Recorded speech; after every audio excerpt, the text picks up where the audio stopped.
Buenas tardes a todos. Una tarde más. Bienvenidos al Más que Nueve. Hoy contamos con Monse Gallardo para hablarnos. Bueno, os cuento, os hago un resumen, ¿vale? Monse ha hecho la última serie de Ágoras sobre estilos de aprendizaje, analizando cada eneatipo y por triadas, y en fin, un trabajo bastante exhaustivo que se ha desarrollado desde hace un año en los Ágoras solo para socios. Y hoy nos viene a traer el resumen de esas conclusiones que ella ha sacado a través de su experiencia como profesora de la Universidad Canaria y su experiencia a lo largo de todo este tiempo y un poco toda la investigación que ha hecho al respecto. Así que nada, os dejo con Monse. Monse, buenas tardes a todos. Tardes. Y nada, adelante, cuando quieras. Y ahora creo que no está grabándose, ¿o sí?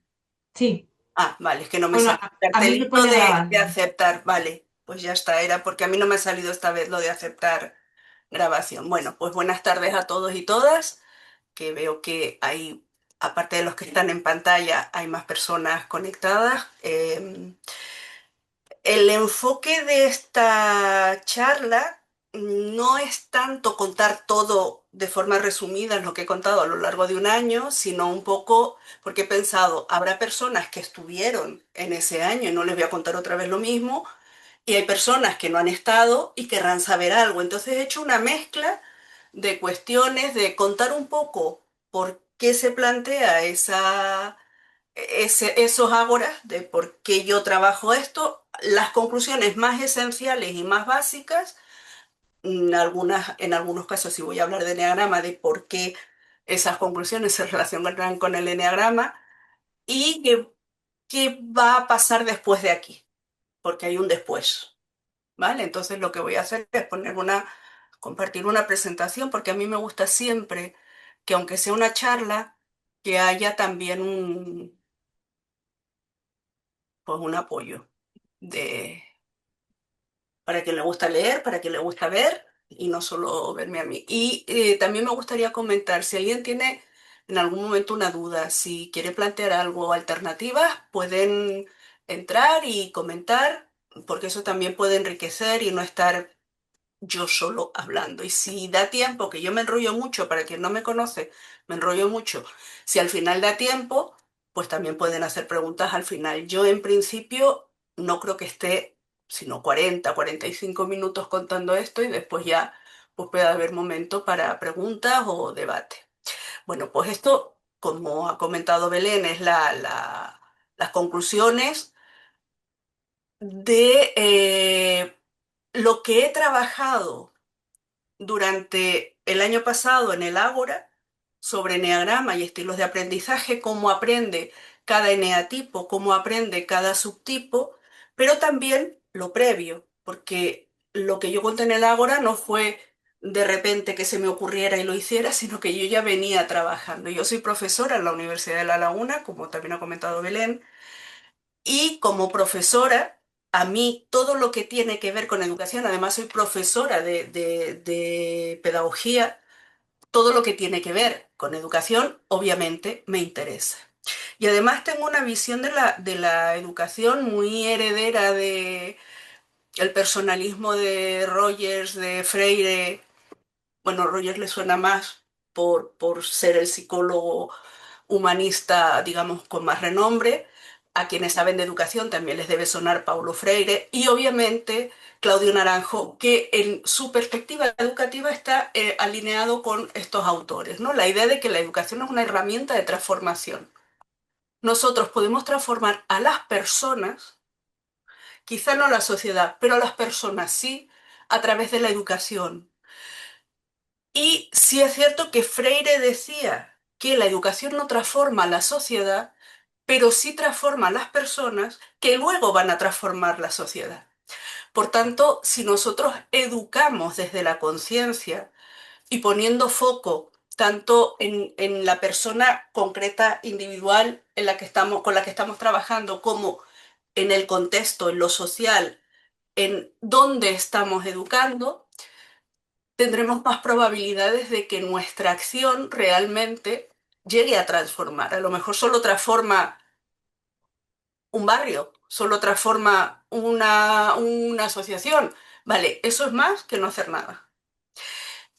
Y aparte de mi profesión y mi visión de la educación, que ya digo que viene de esa visión humanista de la educación, en la que también respecto a lo que es la educación podemos meter a Claudio Naranjo, porque en otros aspectos es más psicologista y es más positivista. Pero en educación sí, la idea de transformar, del que el eneagrama puede transformar la educación.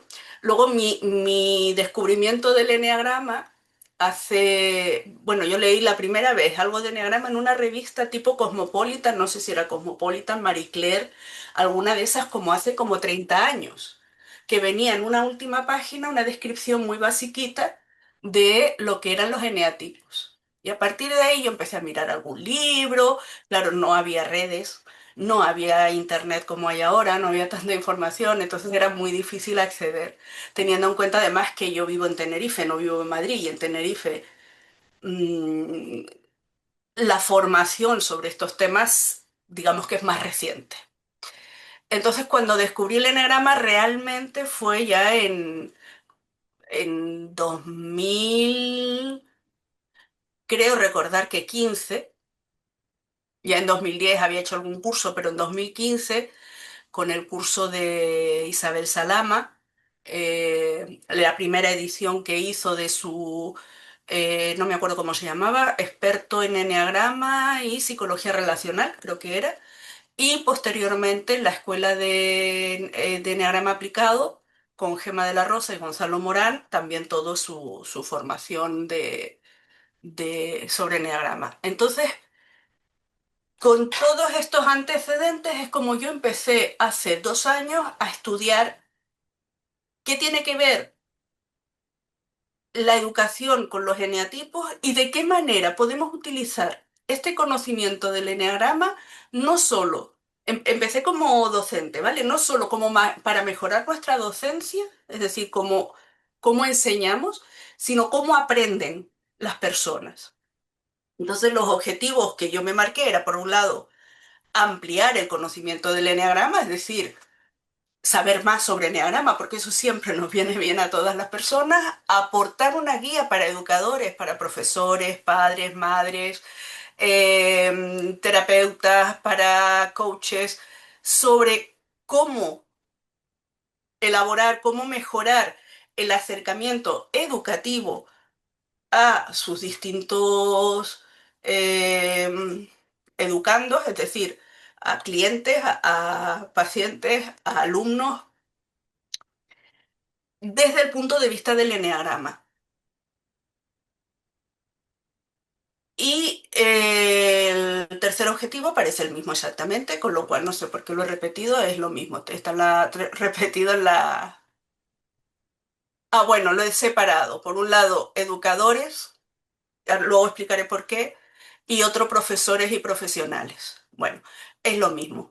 Em, ¿Cómo educar mejor? ¿Vale?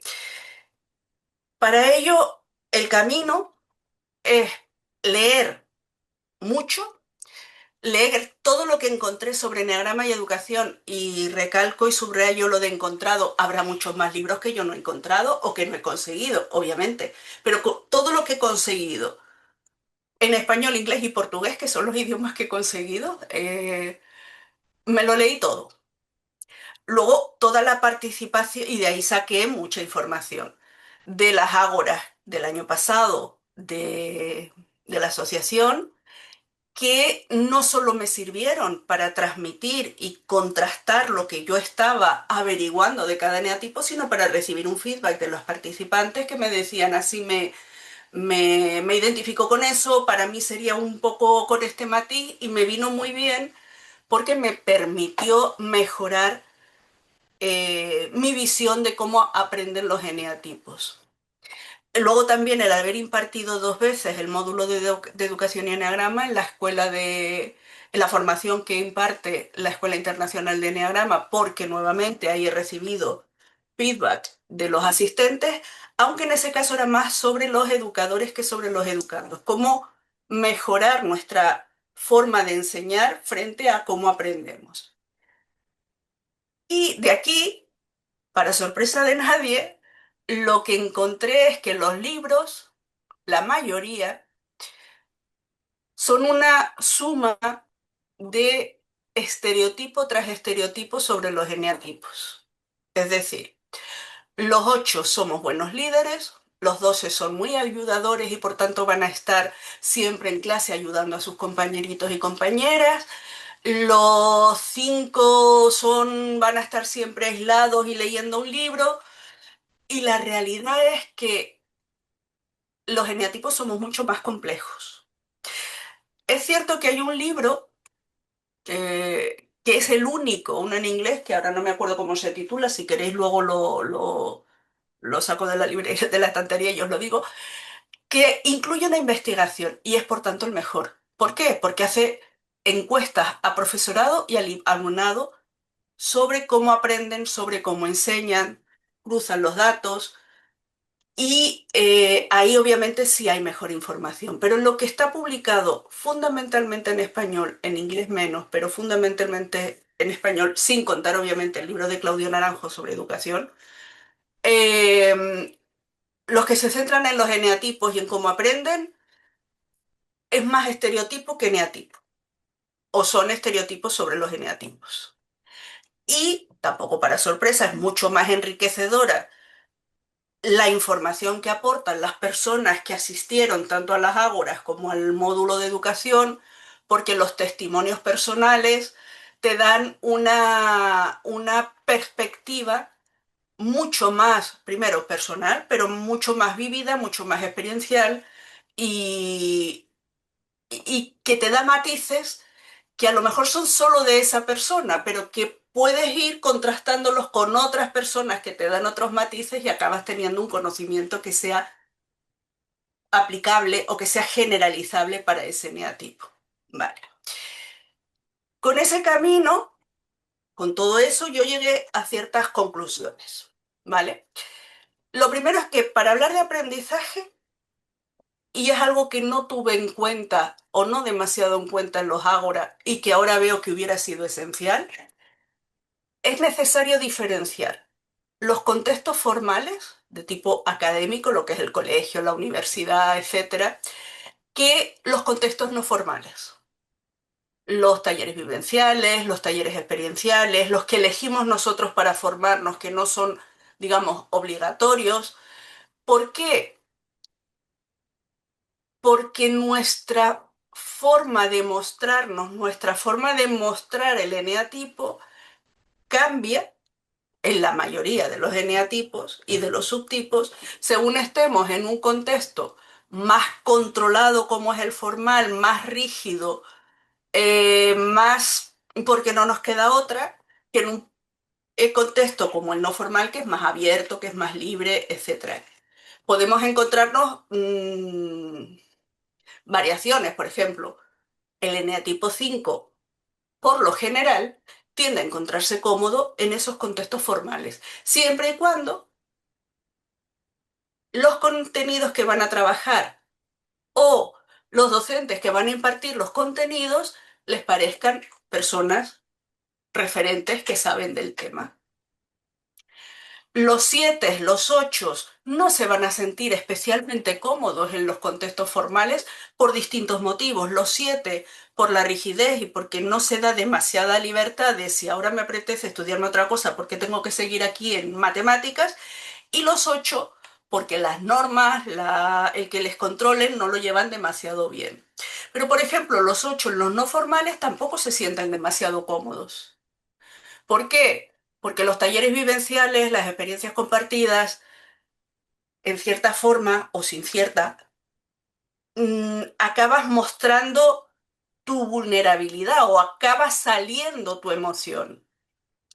Porque te muestras no desde lo mental, desde el conocimiento, sino desde el cuerpo o más conectado con la emoción. Y eso a los 8, pues como que no nos gusta de entrada, salvo que ya hayamos hecho trabajito. Tampoco a los unos les suele gustar este tipo de entornos no formales. Por tanto, habría que diferenciar para hablar de aprendizaje. También hay que diferenciar entre el estilo de aprendizaje o las estrategias más que estilo que se dan en la infancia y los que se dan en la edad adulta. ¿Por qué? Porque en la edad adulta ya tenemos nuestro eneatipo, hayamos trabajado o no, es decir, ya hemos construido nuestra máscara, ya tenemos el ego más o menos fijado, ya tenemos las pautas egoicas que nos sirven para manejarnos en este mundo y las utilizamos en casi cualquier contexto, incluido los contextos educativos. Pero en la infancia estamos, desde mi perspectiva, sé que hay varias teorías en las que o bien nacemos ya con el eneatipo y ya nos viene prefijado desde una visión más trascendental, espiritual, etcétera, o nacemos con una tendencia muy clara que además en el físico se ve que sería, tendría que ver, pues por ejemplo, lo que se explica en ternura y agresividad, ¿no? El cómo la bioenergética puede decirnos cuál es el eneatipo de la persona según se manifiesta en el cuerpo. Y luego hay una tendencia más psicologicista que es en la que yo estoy, en la que yo creo también por mi trabajo previo y mi forma de entender al ser humano, que es que es cierto que nacemos con tendencias, pero terminamos conformándonos por las experiencias y por los estímulos. Por tanto, desde mi perspectiva, lo que ocurre en la infancia es que estamos en construcción de nuestra personalidad y estamos probando distintas estrategias. Y cuando una no funciona, pues empezamos a utilizarla. ¿Qué ocurre? Que hay niños y niñas que esa estrategia que les funciona mucho la encuentran de pequeñitos y a los 3 años ya tienen la estrategia clara y a otros que les tarda más y a lo mejor hasta los 10, hasta los 12, hasta los 15 no tienen esa estrategia prefijada. Por tanto, trabajar con la infancia o el estilo, la estrategia de aprendizaje en la infancia debe ser distinto a trabajarlo en la edad adulta donde sí están ya las pautas egoicas del eneatipo mucho más claras. Luego también otra conclusión, que esta es más de, no de los ágoras, sino del módulo de formación de la Escuela Internacional, es nuestro estilo de enseñanza como profesores, como madres, como padres, como facilitadores, el que marca muchas veces el aprendizaje. Es decir, yo como 8 tiendo a enseñar desde lo práctico, desde lo aplicable, porque no solo los 8, los viscerales en general, necesitamos conectar el conocimiento con lo útil y lo práctico, porque si no, como sea muy teórico, adiós muy buenas. Lo cual no quiere decir que no seamos capaces de pensar o de reflexionar, pero en cosas que nos interesen mucho. Cuando no, tiene que ser práctico. Pues mi estilo de enseñanza, por ejemplo, tiende a eso. El haberme hecho consciente, ahora lo que me permite es buscar enseñar desde mi estilo, pero aportando estrategias distintas de acceder al conocimiento, porque el alumnado no todo tiene mi estilo. Con lo cual es importante tener claro que según cómo enseñamos, también se da el aprendizaje. Luego el aprendizaje no depende solo del estilo del eneatipo, sino también, perdón, del estilo del aprendiz, sino también del estilo del docente. O sea que es mucho más complejo que decir el eneatipo 8 aprende de esta manera, el eneatipo 2 aprende de esta manera. Hay que tener en cuenta muchas variables, como todo en la vida. Y luego, una cosa que para mí fue llamativa porque pensaba que no era tan relevante, en términos de aprendizaje, tanto la tríada como el instinto son muy relevantes. Yo no pensé que tuvieran tanta importancia, pero lo que he visto, tanto en las ágoras como en el módulo de educación y eneagrama, porque en los libros no suele aparecer ni las tríadas ni el instinto, hablándolo como aprendizaje o como educación, sí como explicación genérica de lo que es el eneagrama y no siempre. En términos de aprendizaje, tanto la tríada como el instinto tienen bastante relación con cómo se aprende. Es más, a veces hay más semejanzas por el instinto de los eneatipos en cómo aprenden que por su tipo. Es decir, un 2 sexual y un 7 sexual van a tener más semejanzas en cómo afrontan el aprendizaje que un 2 sexual y un 2 conservación. Vale.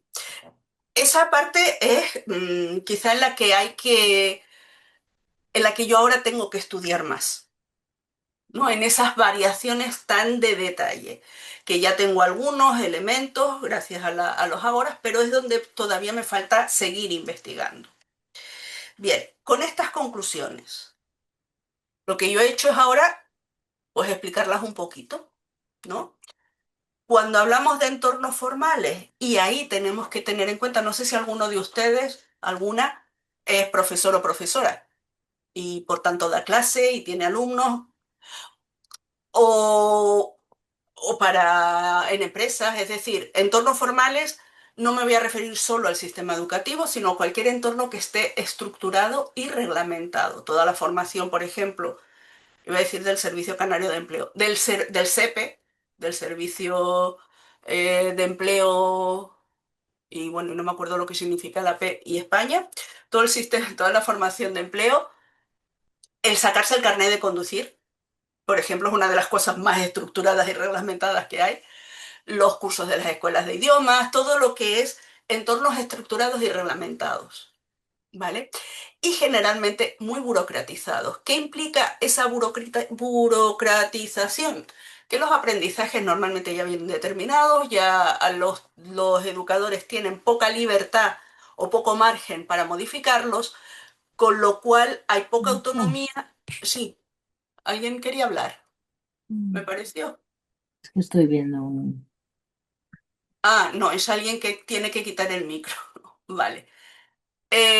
Por tanto, hay poca autonomía. Y esa autonomía en algunos eneatipos, como docentes, puede ser un lastre, en el sentido, o puede generarles dificultades para desarrollar esa tarea. Por ejemplo, eh, un 7. Un 7 tiende a ser mucho más innovador dando clase que tal vez un 9, un 1 o un 5. Aunque los 5 dando clase, depende si es la materia que les gusta, pueden ser lo más innovador del mundo, ¿vale? Un 5 tiene mucha capacidad de creatividad y de innovación sobre aquello que le gusta, lo que no le gusta no. Pero un 7, por ejemplo, en determinados contextos, estoy pensando, por ejemplo, el enseñar a conducir, ¿no? Que es algo formal. Pues se le puede ir un poquito la olla, irse en exceso de vamos a divertirnos y acabar metiendo la pata, cosa que a un uno difícilmente le va a pasar. ¿Qué le puede pasar a un docente, a un profesor uno o a una profesora uno que sea demasiado rígida? Y lo que proyecte la rigidez, esa búsqueda de perfección del detalle, de que todo esté corriente, en algunos eneatipos puede generar eh, rebeldía. En los 8 seguro, en los 7 seguro, en los 5 puede generar y en los 6 de otra manera. En los 6 puede generar apatía, en los 9 puede generar apatía y abandono de, uff, me están pidiendo mucho, no puedo. En los 4 directamente puede generar abstención. O sea, es que ni voy a clase porque me agobio. Los 13 depende de cómo vean su competencia para decir, bueno, esto lo puedo sacar adelante y además con buena nota y lo que sea. Vale, pero es importante tener en cuenta eso de que los aprendizajes vienen previamente establecidos y hay poca autonomía docente porque influye mucho también en cómo cada eneatipo va a reaccionar.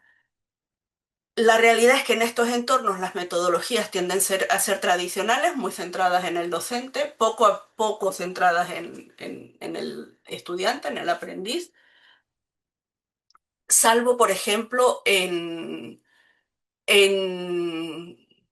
los docentes no todos los emocionales, los doces y los cuatros, que sí se vuelcan mucho, los 8 también se pueden volcar mucho, los 7 también y los 9 se pueden volcar mucho en el estudiantado. pero no necesariamente desde la perspectiva metodológica.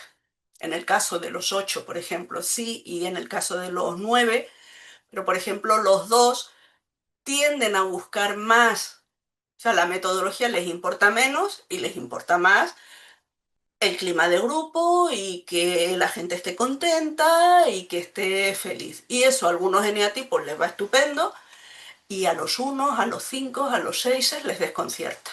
¿Por qué? Porque a los unos les falta estructura, a los 5 les falta profundidad y a los 6 les falta confiar en que ese conocimiento está bien, porque si hay mucho jiji jaja y que bien me llevo contigo, ¿vale? Y la sustancia dónde está y de dónde me agarro yo, ¿vale? Estoy poniendo solo algunos ejemplos, habría que hacer el análisis de cada uno de los eneatipos, pero bueno, para que más o menos, porque para quienes estuvieron en los ágoras, de esto no hablé, porque ha sido mi reflexión posterior. Para quien no estuvo, pues para que vea también respecto a esto algo de eneagrama. Y luego, la última característica de estos entornos, el aprendizaje está gestionado desde fuera del aprendiz, lo que puede generar resistencias, especialmente en aquellos eneatipos que llevan peor que les digan lo que tienen que hacer o cómo lo tienen que hacer, o que se sientan controlados, o que no respondan bien a horarios fijos, o es que para un 4, por ejemplo, la propia disponibilidad de un aula, de un montón de sillas y mesas, una detrás de otra, el formato aula que se llama, le agobia.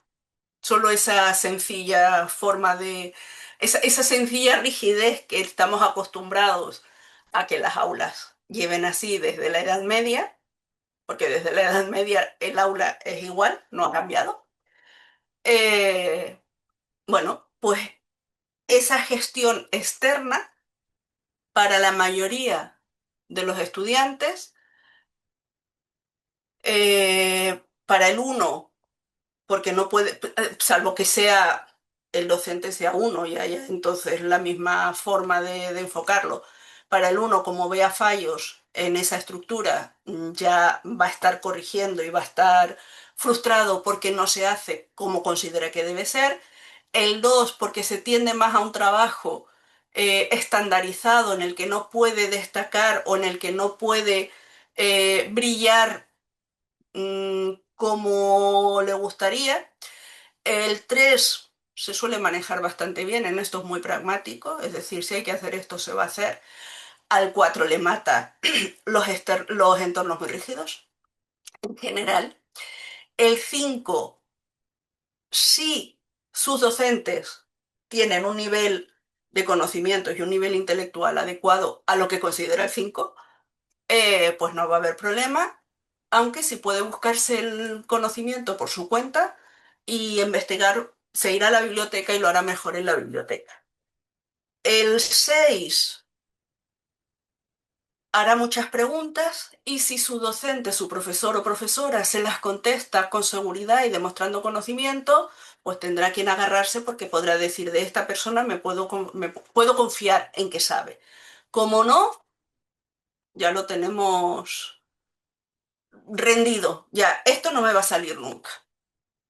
El 7 probablemente sea o disruptivo, salvo que sea muy, muy, muy enfocado a esto lo tengo que sacar y por tanto voy a hacer lo mínimo y lo saco y ya en el patio o cuando salga de clase me buscaré la vida con cosas divertidas, o puede ser disruptivo en el buen sentido, no disruptivo como será un 8 que se va a enfrentar al profesor si no le gusta, que va a protestar, no, disruptivo el 7 con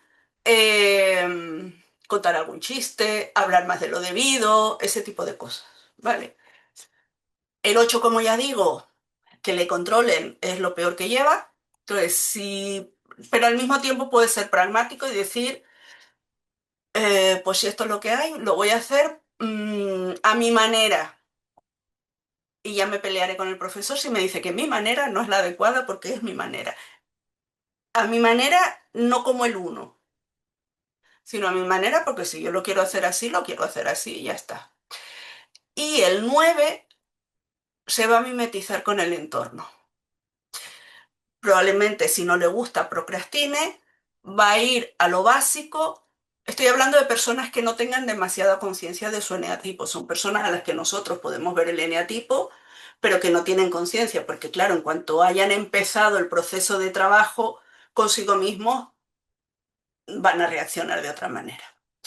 Bueno, en los entornos no formales, son entornos flexibles, a los que vamos porque queremos. Y si vamos porque queremos, ya de esa manera tenemos una conexión distinta con el grupo, aunque no les conozcamos. Aquí habrá eneatipos que les den más miedo o más inseguridad, dar el paso de decir, voy a ir a un sitio donde no conozco a nadie, como puede ser el 6, como puede ser el 4, como puede ser el 5, pero desde otra perspectiva de qué van a saber estos que me van a explicar a mí, o incluso el 9, porque me van a ver y no me quiero exponer demasiado. Pero el hecho de ir voluntariamente ya hace que, bueno, que ya tengas una entrada más de aceptación y que las reglas no te choquen tanto, porque suelen ser experiencias en las que hay más margen para que tú participes, no participes, por si no vas un día, porque hay más flexibilidad. Son entornos en los que el aprendizaje es muy concreto, es decir, vas a venir a un curso de eneagrama, vas a venir a, yo qué sé, a un taller de macramé. Vale, pues por si a mí me interesa el macramé, voy y que me enseñen macramé y ya, ¿vale? Y se centran más en lo que es la experiencia personal, lo vivencial, etcétera. Obviamente los eneatipos o los subtipos, en este caso, más emocionales, que no son solo, o sea, todos los subtipos, en todos los eneatipos, perdón, hay un subtipo más mental, un subtipo más emocional y un subtipo más visceral. Vale, pues lo que son los subtipos más emocionales eh, estarían más dispuestos a este tipo de actividades. Los viscerales también con las resistencias del 8 sexual, que es, por ejemplo, el más visceral de los viscerales, y el 4 social, no, el 4 social es mental. Bueno, el 4 social, que creo que es el mental, ahora no me acuerdo. Sí, el 4, a ver, el 4 conservación es el emocional, el social es el mental y el sexual es el visceral, creo recordar. El 4 básicamente, si no, alguien que me corrija. El 4 mental, sea cual sea, que creo que es el social, también le va a costar, mientras que al conservación y al sexual les va a costar menos este tipo de actividades porque están más dispuestos a darse.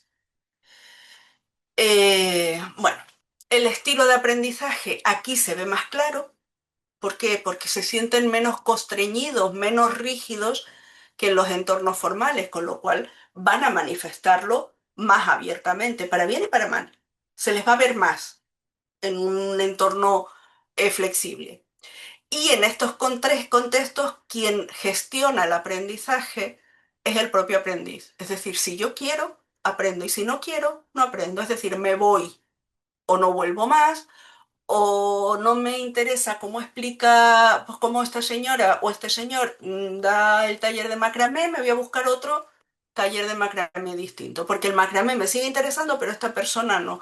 Por tanto, es la persona que está aprendiendo quien gestiona su propio aprendizaje. Vale.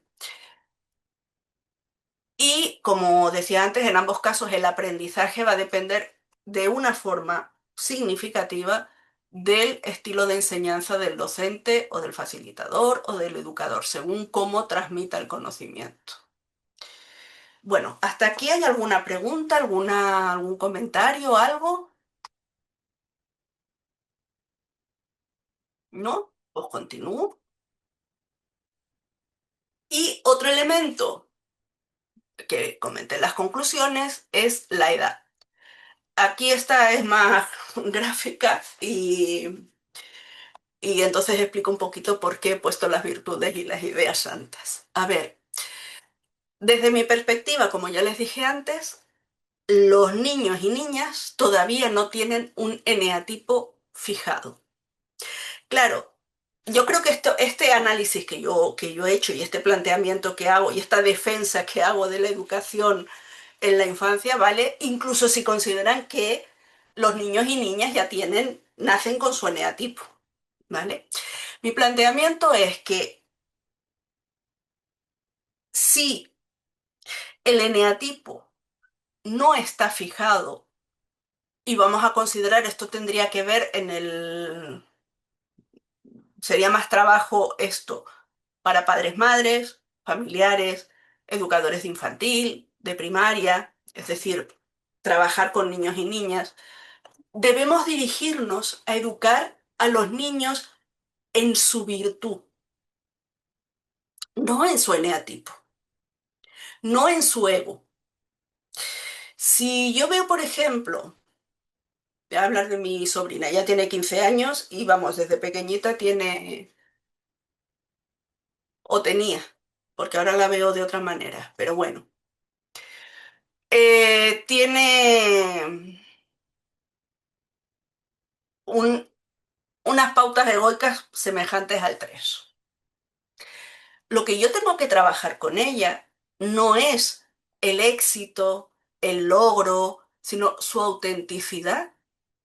Lo que tengo que trabajar con ella es que sea una persona colaboradora, que coopere con otros, que no esté compitiendo. Tengo que trabajar y valorar, darle valor al esfuerzo que pone en la tarea y no al logro que ha conseguido, que también es importante, pero es el esfuerzo lo que ha hecho, aunque el resultado no sea el esperado o no sea lo maravilloso que quiera, o incluso si es maravilloso, lo importante es el esfuerzo. Y no debo darle recompensas materiales, porque entonces lo que estoy es alimentando su ego. Sí tengo que darle un feedback positivo de, pues yo qué sé, cuando te concentras, eres muy capaz de hacer las tareas y eso me encanta. Qué bien que hayas podido, aunque no te guste la asignatura de inglés, que hayas podido concentrarte para sacar al menos el 5. Es decir, cuánto has trabajado para hacerlo y darle un valor, no decirle por cada actividad, por cada asignatura que saques, te voy a dar 20 euros. Eso es potenciar la pauta egoica del 3. Va a ir a la recompensa, a decir que bien, al final voy a tener 100 euros, ¿vale? Y eso sería con todos. Por ejemplo, la serenidad, ¿cómo trabajamos?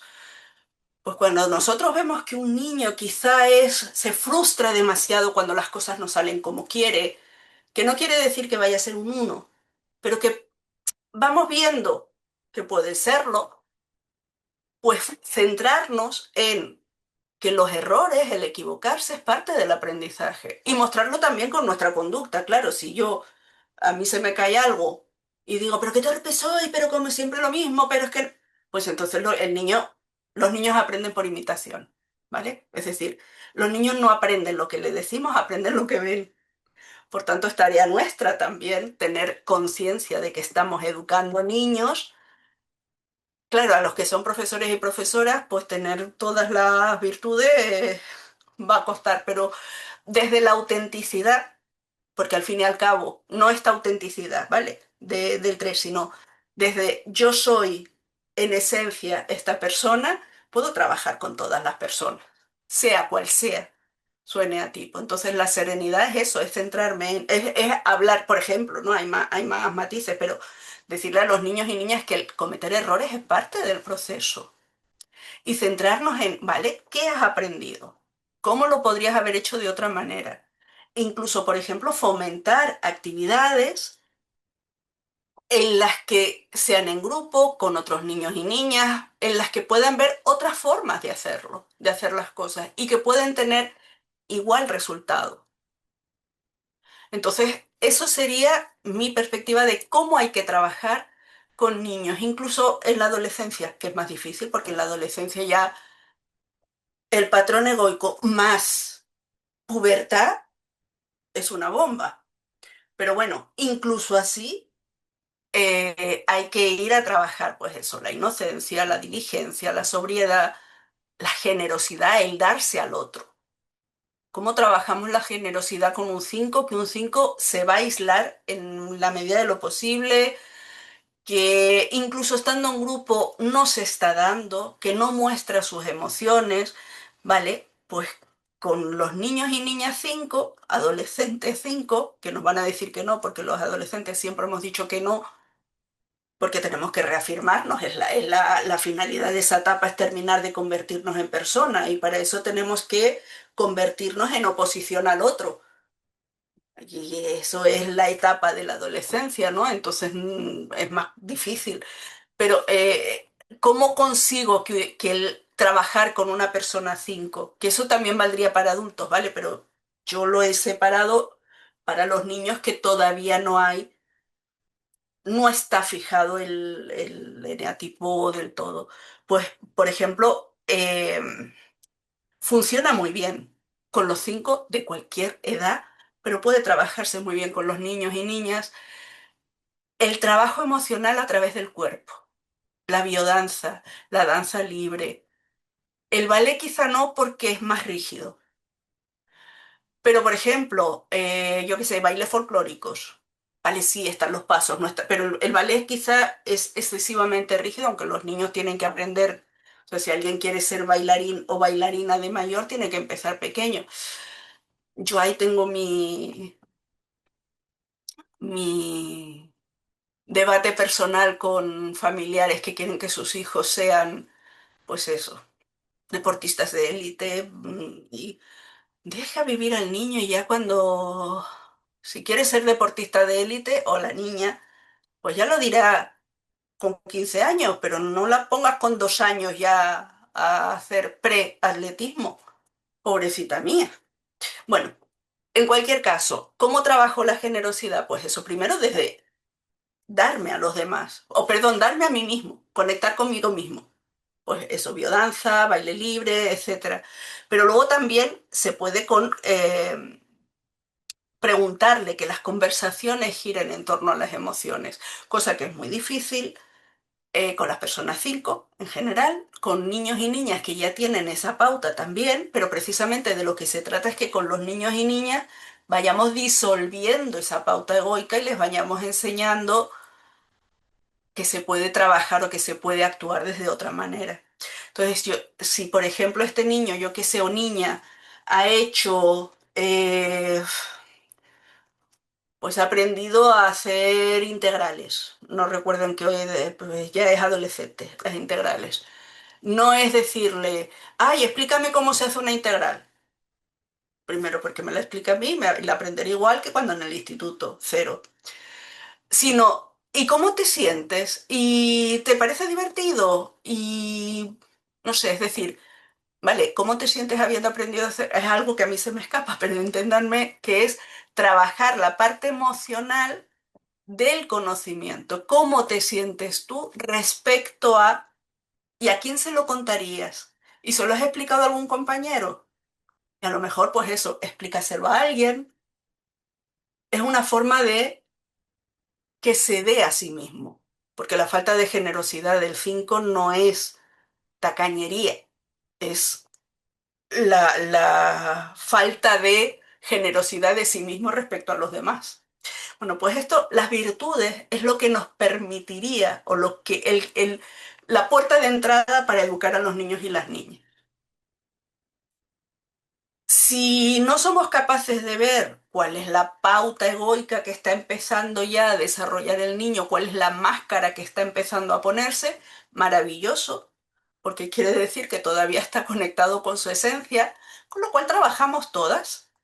Uy, perdón, se me fue el... le di a donde no era. Trabajamos todas. Trabajamos la serenidad, la humildad. De hecho, con los niños y niñas deberíamos trabajar todas las virtudes. Y con los niños y no niñas también, quiero decir, todos deberíamos trabajarnos las virtudes y tenerlas todas. Pero empezamos por la nuestra, claro. Bien, ¿por qué las ideas santas? Esto no es para trabajar con las personas adultas. Esto es para que las personas que enseñamos lo hagamos desde nuestra santidad, que suena un poco así, es decir, desde nuestra conexión esencial, desde quiénes somos de verdad. La santa verdad como ocho, la honestidad, el no mentir sobre lo que yo estoy transmitiendo, el ser justa y ecuánime con todo el alumnado, el no engañar, el no trapacear, como ocho. El, la santa perfección, el ser consciente de que el mundo ya es perfecto como es, que los alumnos ya saben, tienen su camino y desde mi santa perfección les puedo guiar para que encuentren su camino y su forma de hacer las cosas, no para imponer la mía como uno, sino para que abrirles la perspectiva de hay distintas formas de hacerlo, encuentra la tuya. ¿Qué dificultades tienes? Vamos a hablarlo, vamos a verlo. Es decir, que el proceso de aprendizaje sea un proceso basado en, me sale el de mi eneatipo, basado en la verdad de cada uno, en, en, en la esencia, en lo más puro que tenemos. Claro, esto requiere, obviamente, profesores y profesoras y coaches y educadores que ya hayamos atisbado esa idea santa y que estemos en el camino de, vale, me voy a esforzar para conectar. Yo sé que conectar con la virtud y con la idea santa, conectar me refiero a conectar con el cuerpo, con la mente, con el corazón y traérnoslo y vivirlo es complicado. Es decir, podemos hacer el ejercicio de conciencia de aquí y ahora, me voy a mostrar como una persona honesta, pero tengo que hacer el esfuerzo. Hay personas, obviamente, que ya estarán muy avanzadas y que a lo mejor no les cuesta esfuerzo porque ya han trascendido y lo tienen clarísimo. Mi caso no es. Con lo cual, yo tengo que hacer el esfuerzo y a veces se me olvida como a todas las personas. Pero este es un planteamiento no para que seamos los educadores y educadoras perfectas, santas, esenciales, conectadas con la divinidad, sino para que sepamos cuál es la idea santa a la que debemos dirigirnos, cuál es nuestra esencia y desde ahí intentar conectar para tratar a las personas con, eh, con la misma, con el mismo amor, el mismo respeto y la misma consideración a su esencia que tenemos con nosotros. Es decir, el amor que nos tenemos, el respeto que nos tenemos cuando ya estamos en un camino de desarrollo personal. Ese amor, ese respeto, esa consideración a quien somos, tenerlo hacia los demás, desde el punto en el que estemos. Que todos deberíamos tener todas las ideas santas, obviamente. Si conseguimos asimilar nuestra a la del eneatipo y vivirla continuamente, ya a lo mejor podemos pasar a otras, pero vamos a hacer primero el ejercicio fácil, que no es nada fácil de voy a integrar en mí mi idea santa. Bueno, no sé cómo lo ven esta parte. La tengo pensada, no, de esto sí que no hablé para nada sino que fue pues eso, mi trabajo de reflexión posterior. Y no sé si quieren comentar algo.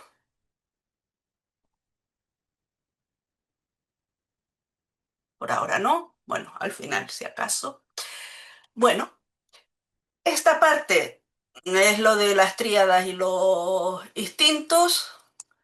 Mm, esto sí, quien estuvo en los ágoras sí lo ha visto. Bueno, es la influencia de las tríadas, que esto es ya más concreto, ¿vale? Es decir, las personas del centro visceral, el uno, sí, el uno, 9 y el 8, lo estoy diciendo en el sentido contrario, son personas que se centran más en lo práctico, en lo aplicable, les cuesta, salvo el eneatipo, salvo el subtipo uno conservación, en general les cuesta tareas que lleven mucho tiempo, tareas de tipo intelectual. Recuerden que todo esto es vinculado con el aprendizaje. Pueden trabajar en grupos si este se centra en los objetivos y las tareas. Si no, prefieren trabajar a solas porque lo hacen en plan, Juan Palomo, yo me lo guiso, yo me lo como y yo lo voy haciendo como hay que hacer, ¿vale? El cómo hay que hacerlo es también dependiendo de el 8, el 9 o el uno. Cada uno tiene su cómo hay que hacerlo.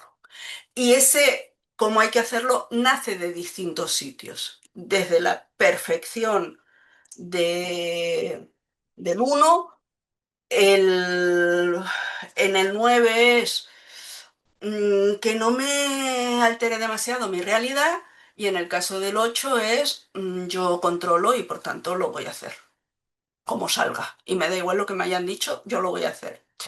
En el centro emocional, pues obviamente son personas que prefieren aprender en grupo, siempre y cuando el grupo cuide las relaciones.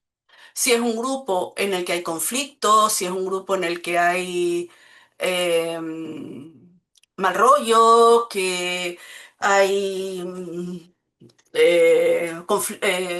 conflicto, ya lo he dicho, bueno, pues eso.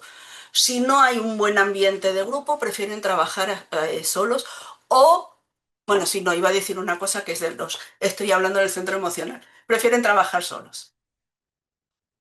Son más, un poquito más disfrutones y prefieren centrarse más en lo que les gusta y dejar para el final lo que no les gusta. Lo van a hacer todo, pero esa sería más bien la estrategia. Y les gustan las metodologías colaborativas, dinámicas de grupo, etcétera. Y el centro mental, o la tríada mental, mejor dicho, son, estos sí, personas que prefieren trabajar a solas. Si les toca hacer trabajos en grupo, lo llevan mal, salvo los 7, que pueden entrar en liderazgo de grupo y llevarlo de otra manera, pero en general el centro mental prefiere hacerlo a su ritmo y organizarse y sus tiempos y hacer su forma de trabajar. Si les toca hacer tareas en grupo, pues prefieren centrarse en la búsqueda de información, que es ir a lo mental y a, vale, ya la información está, os la doy, la trabajáis vosotros, yo ya hice mi parte. No suelen ser personas demasiado colaborativas, sino que prefieren parcializar las tareas cooperativas. Unos se dedican a una cosa, otros a otra, otros a otra. Bueno, en este caso los 6 lo llevarían peor porque se pueden, si no se sienten seguros pues, sobre el resto del grupo, van a asumir toda la tarea y la van a preferir hacer ellos por una cuestión de falta de confianza en los demás y en sí mismos. Y aprenden a través, bien las personas mentales, a través de la investigación y las preguntas. Bueno, esto yo pensaba que no era tan relevante. Esto es una de las informaciones iniciales, una de las primeras conclusiones a las que llegué. Primeras conclusiones no, uno de los elementos del punto de partida, de, digamos que una de las primeras hipótesis.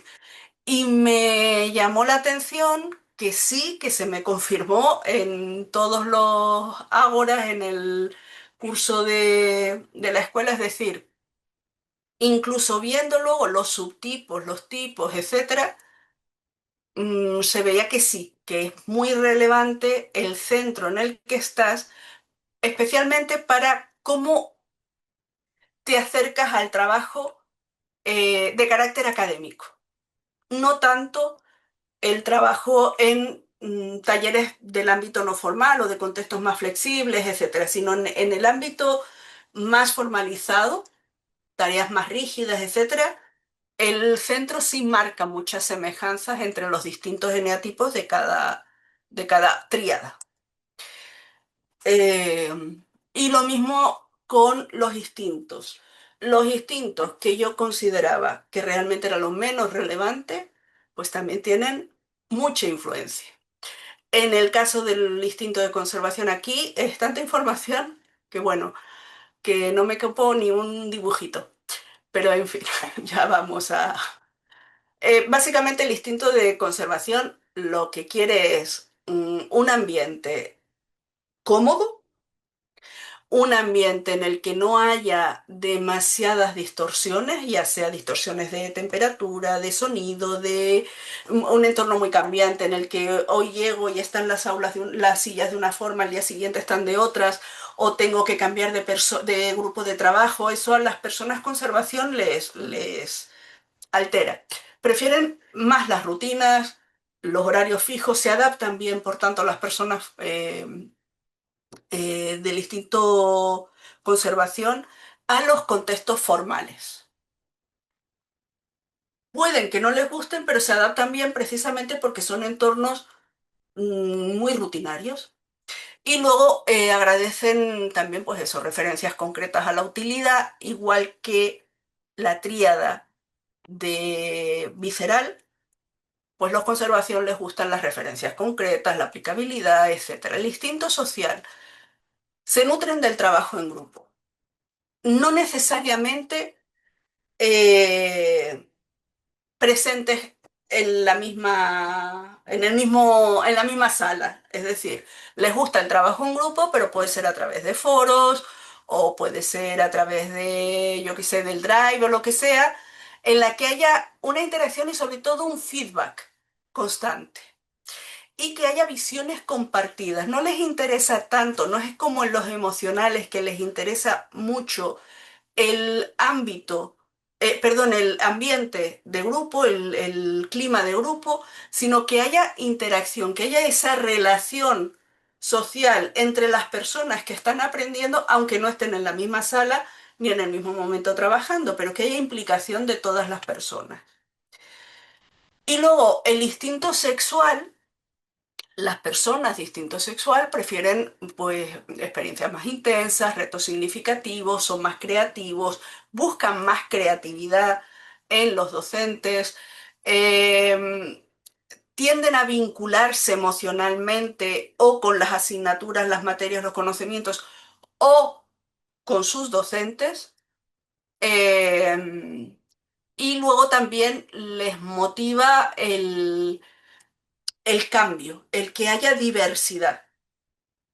El que hay, por ejemplo, les decía antes, en los conservación, el llegar un día y que estén las sillas en una detrás de otra, llegar al día siguiente y que estén en círculo y que otro día estén en grupos pequeños, les mata. Los sexuales felices de la vida. El decir, ay, hoy está de otra manera. Estoy pensando yo en mis alumnos del último cuatrimestre y es que los estoy viendo a los que protestaban cada vez que hacía un cambio. Bueno, esto puedes leerlo, no sé si como está grabado, pueden ponerse la grabación y leerlo en cualquier momento, si están tomando capturas de la pantalla. Para ir terminando, ¿qué es lo que viene ahora? Bueno, el, ahora que yo no he terminado mi trabajo, yo sigo apasionada por el tema y creo que hay más que trabajar y yo por lo menos voy a seguir trabajando.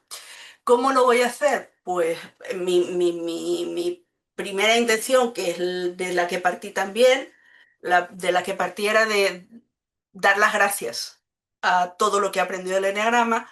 Pues ¿cómo voy a dar las gracias? Devolviendo a la comunidad eneagramática todo lo que me ha dado, todo lo que he aprendido en formato de libro. Todo lo que he aprendido con las conclusiones, sobre la educación de los niños, los contextos formales, los no formales, todo eso estará en un libro que si lo pongo como yo lo pienso será de 200.000 páginas. Tengo que acotar información porque igual que hablo mucho, escribo mucho para que sea manejable, pero quiero que esté toda esta información. Un libro que sea sobre enneagrama, obviamente, y educación, que sirva tanto a principiantes, gente que sí, ha oído hablar del eneagrama, pero no tiene muy claro lo que es, y que no esté basado en estereotipos, sino en conocimiento profundo del eneagrama, y que también sirva a conocedores del sistema, que les aporte algo nuevo, que es la parte quizá del aprendizaje y la educación. Y con una perspectiva profesional, no profesional mía, sino dirigida a educadores, a profesores, etcétera, que puedan utilizar ese libro para mejorar su experiencia. Básicamente los temas que voy a tratar es la educación como transformación personal, es decir, para mí eso es, ahí hablaré también del eneagrama como herramienta de transformación personal, etcétera. Es el punto de partida y es lo que me mueve a mí a ser docente. Si yo no creyera que la educación sirve para transformar personas, yo ya no sería profesora. O sea, es lo que a mí me mantiene después de 36 años siendo profesora, pues es lo que a mí me mantiene todavía entusiasmada con mi tarea. Luego, cómo enseñan los distintos eneatipos, cómo aprenden los distintos eneatipos teniendo en cuenta el contexto, la edad y el nivel de autoconciencia. Esto todo será un libro. ¿Y cuándo estará? Pues en algún momento, espero que de este año. Pero hay que escribirlo y luego hay que editarlo, que eso ya va a ser más complicado. En cualquier caso, lo que implica es que, bueno, yo sigo.